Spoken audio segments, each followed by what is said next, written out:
ಗೆಳೆಯರೇ, ಪ್ರತಿ ವರ್ಷದಂತೆ ಈ ವರ್ಷವೂ ಸಹ ಇಲ್ಲಿ ಉಚಿತವಾದ ಮಜ್ಜಿಗೆ ಸೇವೆಯನ್ನ ಮಾಡ್ತಾ ಇದ್ದಾರೆ. ಸರ್ ನಮಸ್ಕಾರ. ಹೋದ ವರ್ಷನೂ ಕವರೇಜ್ ಮಾಡಿದ್ವಿ, ಇದೇ ಟೈಮು ಮಾತಾಡಿದ್ರು. ಇದು ಯಾವ ಸಂಘದಿಂದ ಸರ್? ಇದು ಗೋಶಾಲಾ ಸಂಘ.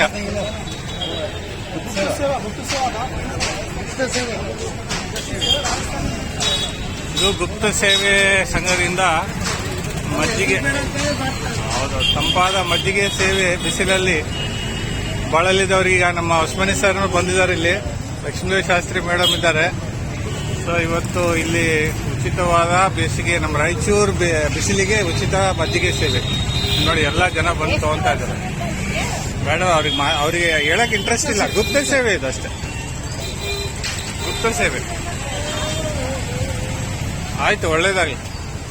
ಒಳ್ಳೆ ಈ ತರ ಸೇವೆಗಳೇ ಜನರಿಗೆ ಉಪಯೋಗ ಆಗ್ತವೆ.